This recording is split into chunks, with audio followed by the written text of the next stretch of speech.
الحمدللہ رب العالمین والصلاة والسلام علی سید الانبیاء والمرسلین اما بعد فاعوذ باللہ من الشیطان الرجیم بسم اللہ الرحمن الرحیم۔ الحمدللہ پروگرام الحادی میں اللہ تبارک و تعالیٰ کی سب سے عظیم ترین کتاب قرآن عظیم کے بارے میں مختلف کلام چل رہا تھا، اور اس پروگرام کا بنیادی مقصد یہی ہے کہ ہم قرآن عظیم کے خود بھی قریب آئیں، دوسروں کو بھی قریب کریں۔ درس قرآن کا گویا کہ کیو ٹی وی نے ایک اہتمام کیا ہے کہ مختلف ٹاپکس پر جو قرآن سے ہی اخذ کیے جائیں گے، حاصل کیے جائیں گے، مختلف ٹاپکس پہ درس قرآن ہوگا، اور اس کا طریقہ کار ہم نے یہ رکھا ہے کہ ایک ٹاپک کا انتخاب کرنے کے بعد اس ٹاپک سے متعلق جتنی آیات قرآن عظیم میں بیان ہوئیں، اکثر آیات کو ہم لیں گے اور انشاءاللہ ان کی پھر تفسیر اور تفصیل کوشش کریں گے کہ عام فہم الفاظ میں آپ تک پہنچانے میں ہم کامیاب ہوں۔ پچھلے 2-3 پروگرام سے جو چیز ہماری چل رہی ہے وہ جو پہلو ہم نے اخذ کیا ہے قرآن عظیم کے، جس پہلو پر ہم کلام کر رہے ہیں وہ قرآن پاک کا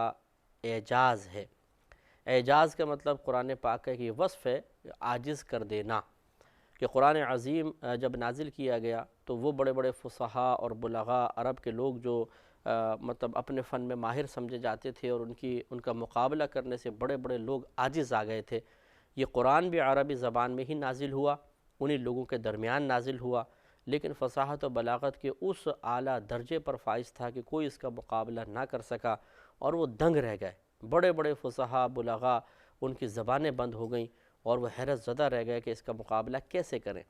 تو ایک عام مسلمان کو بھی بات جاننا چاہیے کہ قرآن عظیم کن اعتبارات سے معجز کلام ہے، کیا اس میں ایسی چیزیں ہیں کہ جس کو بیان کیا جس کی وجہ سے سامنے والا اس کے چیلنج کو قبول کرنے سے ہچکچاتا ہے، اور آج 1500 سال گزر جانے کے باوجود کوئی اس کے مقابلے میں نہ تو ایک کتاب بنا کے پیش کر سکا، نہ 10 صورتیں بنا سکا، نہ ایک صورت بنا سکا، نہ ایک بات، ایک آیت تک نہیں تیار کر سکا۔ اس کی وجہ کیا ہے؟ تو ہم نے آپ کو یہی چیز ہم بتا رہے تھے، اور اس میں 5 باتوں پہ تقریباً ہمارا کلام ہو گیا تھا، جس میں سے آخری بات ہماری چل رہی تھی، 6ٹھی بات پہ ہم کلام کر رہے تھے کہ جتنے بھی بڑے بڑے عرب کے شعراء گزرے تھے انہوں نے اپنے لیے مخصوص موضوعات کا انتخاب کیا تھا۔ جیسے کہ امراء القیس ایک بہت بڑا شاعر گزرا ہے، یہ مخصوص موضوعات پہ کلام کرتا تھا، مثلا عورتوں کے بارے میں اس کے اشعار بہت ملیں گے۔ اسی طرح اونٹوں پہ اس نے کلام کیا، یوں ہی مطلب آلات طرب کے اوپر یہ کلام کرتا تھا۔ نابغہ خوف کے بارے میں، عاشی جو تھے وہ عاشی طلب کے اوپر، اور اسی طرح وصف خمر کو بہت زیادہ بیان کرتا تھا۔ ظہیر نے رغبت اور رجا کے، یعنی ترغیب دینے کے، امید کے اشعار بہت زیادہ لکھے۔ تو امام راضی رحمۃ اللہ علیہ فرماتے ہیں خلاصہ یہی ہے کہ ہر شاعر اپنی شاعری کے لیے خاص ایک صنف لیتا ہے، خاص ایک مطلب نوعیت کو لے لیتا ہے، اسی پر کلام کرتا ہے۔ دوسری قسم اس کے لیے بہت زیادہ اجنبی ہوتی ہے۔ جیسے میں آپ کو پچھلے پروگرام کے آخر میں مثال دے رہا تھا کہ مثلا ایک نعت گو شاعر ہے، اس نے اپنی زندگی میں نبی کریم صلی اللہ علیہ وسلم کی ہی ذات پہ شاعری کی ہے۔ اب آپ اسے کہیں کہ جی اس کمرے کے اوصاف لکھ دیں مثال کے طور پر، اب وہ کیسے لکھے گا؟ لکھنے بھی بیٹھے گا ذہن کام نہیں کرے گا، الفاظ ذہن میں نہیں آئیں گے۔ اسی طریقے سے ایک عام آدمی کے جو بس الٹے سیدھے اشعار لکھتا ہے، کبھی اس نے دین کی طرف اس کا میلان نہیں ہے، اس نے نبی کریم صلی اللہ علیہ وسلم کی ذات اقدس کا اتنا مشاہدہ نہیں کیا، اسے کہا جائے کہ تم نعت لکھ دو،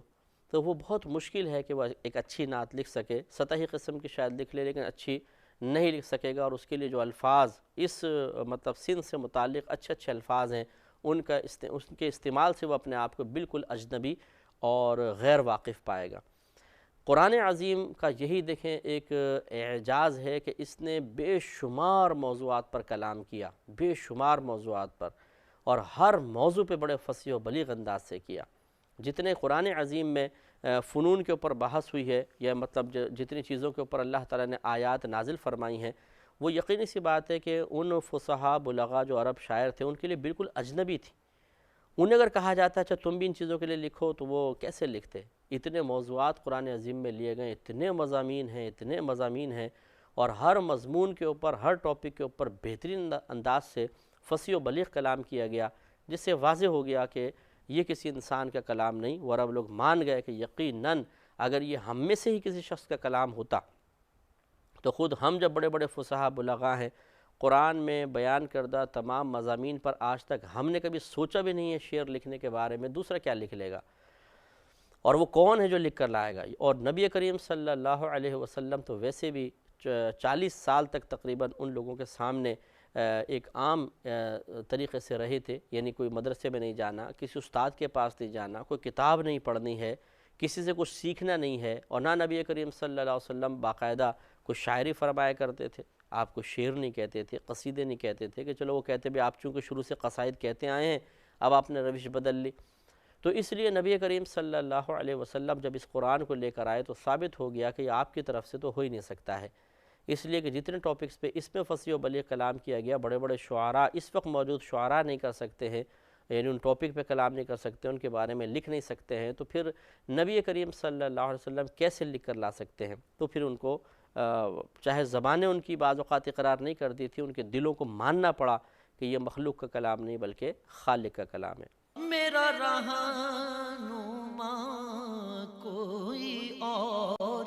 ہے۔ ساتویں بات پھر یہ بیان کرتے ہیں کہ ساتویں دلیل یہ ہے کہ قرآن تمام علوم کی اصل ہے، اس میں بڑے علوم بیان ہوئے، مثلا علم الکلام ہے۔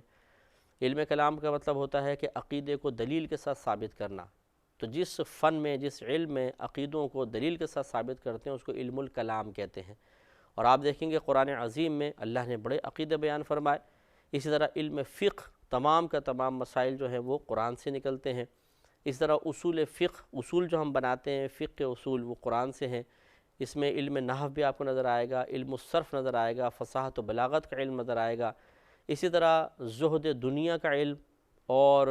آخرت کی خبروں کے بارے میں جو علم ہے وہ قرآن میں آپ دیکھیں گے۔ اسی طرح جو اخلاق ہیں، مکارم اخلاق، اخلاق کے اعلیٰ درجات، یہ قرآن عظیم میں بیان کیے گئے۔ تو اگر تھوڑا سا بھی کوئی شخص تأمل کرے گا، غور و تفکر کرے گا، تو معلوم یہ ہو جائے گا کہ یقینی سی بات ہے کہ نبی کریم صلی اللہ علیہ وسلم نے تو ان چیزوں پر کبھی کلام نہیں کیا، مثلا اصول فقہ جیسے ہے، فقہ ہے، اور بہت سے ایسے عقیدے جو نبی کریم صلی اللہ علیہ وسلم نے ابھی تک اعلان نبوت سے پہلے تو ان پہ کلام ہی نہیں فرمایا، اعلان نبوت کے بعد ہی آپ نے اللہ کے حکم سے کلام کرنا شروع کیا، اور ایک دم پھر کوئی شخص اتنے سارے موضوعات، اتنے سارے فنون کو بیان کر دے، ایسا تو نہیں ہو سکتا۔ تو معلوم یہ ہوا کہ اس میں تمام کے تمام فنون کا تذکرہ ہے، کہیں پر تفصیل ہے، کہیں پر اجمال ہے، لیکن ہے کوئی ایسی کتاب بنا کے لاؤ جس میں اتنے فنون کا تذکرہ کر دیا گیا ہو، لیکن نہیں ملے گا۔ تو اس سے معلوم یہ ہوا کہ قرآن عظیم ایک معجز کلام ہے، اور اس کی نظیر پیش کرنا ناممکنات میں سے ہے۔ اور یہ آپ نے 7 باتیں بیان فرمائیں۔ ایک 8ویں بات جسے دوسرے مفسرین نے لکھا ہے کہ جیسی غیبی خبریں قرآن عظیم میں ہیں، ایسی غیبی خبریں کوئی اور کتاب میں ہو ہی نہیں سکتی ہیں، کیونکہ دیکھیں نبی کریم صلی اللہ علیہ وسلم ان لوگوں کے درمیان رہتے تھے، آپ نے کوئی طویل ترین سفر نہیں کیے، آپ کہیں دور نہیں گئے ہیں، آپ نے کسی استاد کی صحبت اختیار نہیں کی ہے، اس کے باوجود جب آپ یہ قرآن عظیم لے کر آئے تو زمانہ ماضی کی بہت ساری ایسی باتیں کہ جو گزر گئی تھیں، اور سرکار صلی اللہ علیہ وسلم اس دور میں تو نہیں تھے لیکن بہت سے لوگ ان کو جانتے تھے، جیسے یہود کے ہاں سینہ بسینہ بہت سی چیزیں منتقل ہو کر آ رہی تھیں، کفار قریش کے اندر تھیں۔ جب نبی کریم نے ماضی کی باتیں بتائیں، مستقبل کے معاملات بتائے، اور بعین ہی ویسے کے ویسے ہو گئے، یعنی قرآن عظیم کے ذریعے بتائے، تو یہ ثابت ہو گیا کہ قرآن عظیم ایک معجز کلام اس اعتبار سے بھی ہے کہ اس میں جو غیبی خبریں دی گئی ہیں، ایسی غیبی خبروں پر مشتمل کوئی بھی شخص کلام لے کر نہیں آ سکتا ہے۔ تو خلاصہ کلام یہ ہوا کہ ہم نے آپ کو 5 کے قریب آیات بیان کی تھیں، جس میں اللہ تبارک و تعالیٰ نے واضح طور پر چیلنج دیا۔ ایک دفعہ خلاصہ میں پھر عرض کر دیتا ہوں کیونکہ اس کے بعد ہم ایک اور ٹاپک پر آئیں گے۔ سورہ اسراء کی آیت نمبر 88 میں اللہ تبارک و تعالیٰ نے تمام انسانوں اور جنوں کو چیلنج دیا تھا، اور فرمایا تھا کہ اگر یہ تمام جنات اور تمام انسان جمع ہو جائیں، اے حبیب کریم صلی اللہ علیہ وسلم فرما دیں، اگر تمام انسان، تمام جنات اس بات پر متفق ہو جائیں، جمع ہو جائیں کہ وہ اس قرآن کی مثل کو قرآن لا سکتے ہیں، تو وہ نہیں لا سکتے، اس کی مثل تیار نہیں کر سکتے ہیں، اگرچہ ان میں سے بعض کے مددگار ہی کیوں نہ بن جائیں۔ دوسری آیت کریمہ میں اللہ تبارک و تعالیٰ نے اس سے کم کا چیلنج دیا، جو سورہ ہود کی آیت ہے، ارشاد فرمایا کہ کیا یہ لوگ یہ کہتے ہیں کہ آپ نے اس قرآن کو اپنے پاس سے بنا لیا ہے؟ تو پھر آپ ان کو فرمائیے کہ تم اس کی طرح کی 10 صورتیں بنا کر لے آؤ جو اپنے پاس سے بنائی گئی ہوں، اور جتنوں کو بھی تم اپنی استطاعت رکھتے ہو اللہ تعالیٰ کے علاوہ جس کو بلا سکتے ہو سب کو بلا لو، اگر تم اپنے اس دعوے میں سچے ہو۔ تو پورا قرآن کی نظیر لانے سے ہی عاجز تھے، تو 10 پہلے وہ پریشان تھے، پھر 10 صورتوں کی اللہ تعالیٰ نے نظیر کا چیلنج ان کے سامنے رکھا، اور پریشان ہوئے کہ اب اس سے کم کا چیلنج دے دیا گیا۔ بڑے کا دیتے تو کوئی عذر تھا کہ جی اتنی بڑی کتاب ہم کہاں سے بنا کے لائیں، ٹائم نہیں ہے، چلو 10 کی بنا کے لے آؤ، 10 صورتیں بنا کے لاؤ۔ اس میں بھی شاید کچھ کہہ دیتے تو اللہ تعالیٰ نے پھر سورہ بقرہ آیت نمبر 23 اور 24 میں واضح طور پہ فرمایا کہ اگر جو ہم نے اپنے بندہ خاص پہ قرآن عظیم نازل فرمایا، اگر تم اس کے بارے میں کسی قسم کے شک میں مبتلا ہو تو پھر اس کی مثل ایک صورت بنا کر لے آؤ، اور جتنے تمہارے مددگار ہیں اللہ تعالیٰ کے علاوہ سب کو بلا لو اگر تم اس دعوے میں سچے ہو۔ اور پھر اللہ تعالیٰ نے فرمایا کہ پھر اگر تم ایسا نہ کر سکو اور ہرگز ایسا نہیں کر سکو گے، یہ بھی ہم تمہیں خبر دے دیتے ہیں، اور یہ غیبی خبر تھی، اور واقعی جب اللہ فرما رہا ہے تم ہرگز ایسا نہیں کر سکو گے تو معلوم یہ ہوا قیامت تک کوئی اس کی نظیر پیش نہیں کر سکتا۔ تو فرمایا کہ پھر تم ایسی آگ سے ڈرو جس کا ایندھن آدمی اور پتھر ہے، اور وہ کفار کے لیے تیار کی گئی ہے۔ میرا رہنما کوئی اور ہے۔ ہوا کہ دیکھیں پہلے قرآن کا چیلنج دیا گیا، شاید کوئی کہہ سکتا جی اتنا بڑا قرآن لانا ہمارے بس کی بات تو نہیں ہے، یہ کون اتنا ٹائم نکالے، چلو 10 صورتیں لے آؤ۔ 10 کے بارے میں کوئی عذر بیان کرتا تو اللہ تبارک و تعالیٰ نے مزید چیلنج دیا کہ ایک صورت بنا کر لے آؤ۔ ایک پہ بھی مطلب کہاں وہ لا سکتے تھے اور نہ لا سکے، اور آخر میں اللہ تعالیٰ نے سورہ یونس میں بھی ایک صورت کا چیلنج ہے۔ پھر سورہ طور آیت نمبر 34 میں اللہ تعالیٰ نے پھر دوبارہ چیلنج دیا کہ اگر تم اس کی مثل، اگر یہ لوگ سچے ہیں تو اس کی مثل فقط ایک آیت لے کر آ جائے، ایک آیت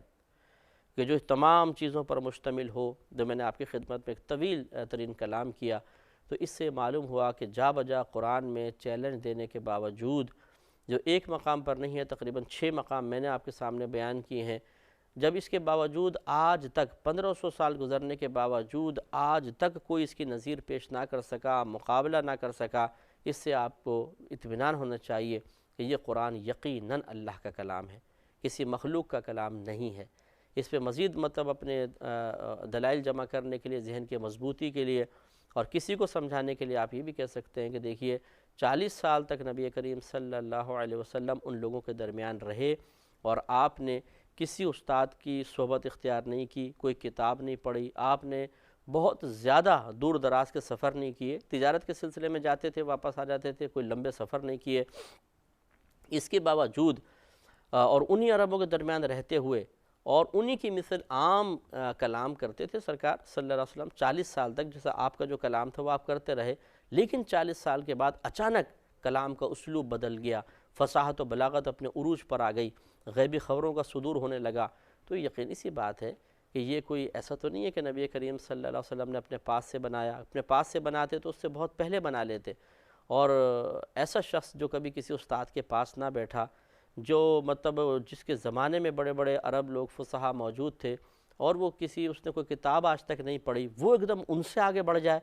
یہ تو تعجب خیز بات ہے نا۔ تو یقینی سی بات ہے کہ یہ طاقت بشری کے تحت نہیں ہوا، بلکہ اللہ تبارک و تعالیٰ کا ہی کلام ہے۔ تو آپ کو خوش ہونا چاہیے، مسلمانوں کو بہت ہی ڈھارس ہونی چاہیے اس بات سے کہ اللہ تعالیٰ نے انہیں ایک مسلمان گھرانے میں پیدا کیا، ایک ایسے گھرانے میں پیدا کر دیا کہ جو ایسے مذہب سے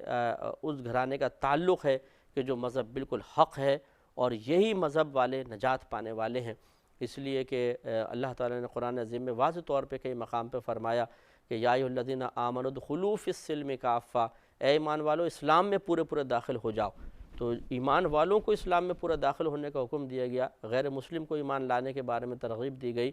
ان کو حکم دیا گیا ہے، کوئی نہیں آتا ہے تو وہ قابل گرفت ہوگا اور میدان محشر میں اس کو شرمندگی ہوگی۔ اور اسی طرح اللہ تعالیٰ نے بعض آیات میں فرمایا کہ اسلام کے علاوہ کوئی دین اللہ تعالیٰ کی بارگاہ میں قبول نہیں کیا جائے گا، جس سے معلوم ہوا کہ مذہب اسلام ہی وہ مذہب ہے کہ جس پر اگر کوئی قائم رہے گا تو نجات پائے گا، ورنہ نہیں۔ تو جب یہ بات ثابت ہو گئی کہ یہ قرآن اللہ کا کلام ہے، کسی مخلوق کا کلام نہیں، تو اس کا مطلب یہ ہے کہ اس میں جو بات بیان ہوئی پھر وہ حق ہے اور سچ ہے، اور یہ آپ ہمارا الہادی پروگرام دیکھتے رہیے، ہم قرآن کے جب مضامین کو بیان کریں گے تو خود وہ قرآن یہ بیان کرے گا کہ عیسیٰ علیہ السلام کو پھانسی نہیں دی گئی، انہیں اٹھایا گیا تھا۔ اسی طریقے سے قرآن یہ بیان کرے گا کہ آخرت ہے، ہمیں مرنے کے بعد اپنی قبروں سے اٹھنا ہے، میدان معاشر میں جمع ہونا ہے، وہاں حساب و کتاب ہوگا۔ اس کے بعد جنت بھی ہے، دوزخ بھی ہے، باقاعدہ جنت کی نعمتیں ہیں، دوزخ کے عذابات ہیں، ان سب کا بیان قرآن میں ہے۔ تو جب قرآن کا حق ہونا ثابت ہو گیا، اس کا من جانب اللہ ہونا ثابت ہو گیا، تو ان تمام چیزوں کے بارے میں بھی یقین حاصل ہو گیا کہ یہ اللہ نے ہی بیان فرمائی ہیں۔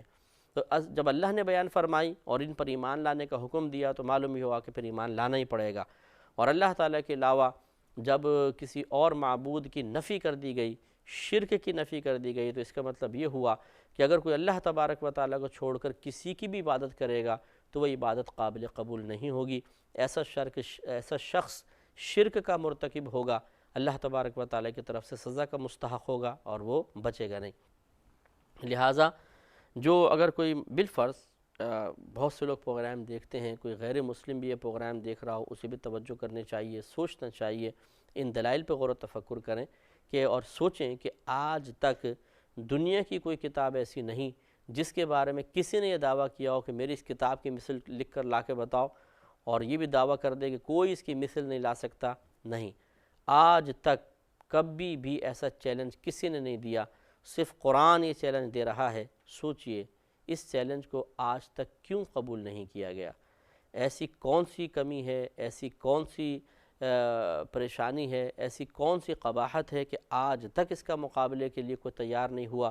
کوئی پیش نہ کر سکا؟ نتیجہ وہی نکلے گا کہ کوئی اس لیے نہیں لا سکتا کہ یہ اللہ کا کلام ہے اور اللہ نے اس کی حفاظت کا خود وعدہ فرمایا ہے، اور اللہ تعالیٰ نے خود قرآن میں بیان کر دیا، اور اللہ کی بات تو جھوٹی نہیں ہو سکتی۔ کہ پھر اگر تم ایسا نہ کر سکو اور ہرگز ایسا نہ کر سکو گے تو اس آگ سے ڈرو جس کا ایندھن آدمی اور پتھر ہیں۔ اس سے معلوم یہ ہوا کہ قیامت تک کوئی شخص اس کا مقابل پیش نہیں کر سکتا۔ جب نہیں پیش کر سکتا اور یہ چیلنج سب کو ہے،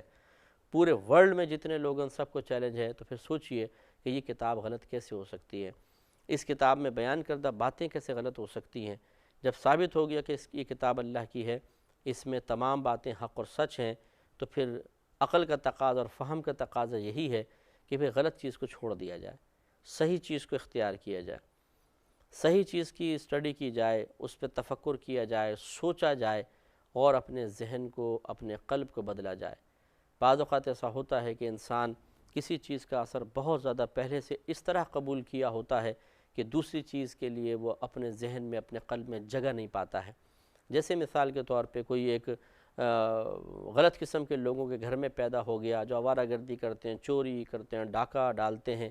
اس ماحول کو چھوڑنا بہت ہی مشکل ہوگا۔ لیکن اگر یہ کسی مقام پر پہنچے اور اس کو احساس دلایا جائے کہ چوری اور ڈاکہ بری چیز ہے، تو اس کو سوچنا تو چاہیے، اور سوچے گا تو انشاءاللہ ایک وقت آئے گا کہ خود اس کی زبان سے نکلے گا کہ ہاں یہ برے افعال ہیں، اور یہ بچنے میں کامیاب ہوگا۔ اللہ تعالیٰ سے دعا ہے کہ رب کریم ہم نے جو کچھ سنا اس کو یاد رکھنے، دوسروں تک پہنچانے، اور اس سے کما حقہ فائدہ اٹھانے کی توفیق عطا فرمائے۔ آمین۔ وآخر دعوانا ان الحمدللہ رب العالمین۔ میں بہک سکوں یہ مجال کیا، میرا رہنما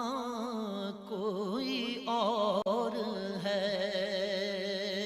میں بہک سکوں یہ مجال کیا، میرا رہنما کوئی اور ہے۔ میں بہک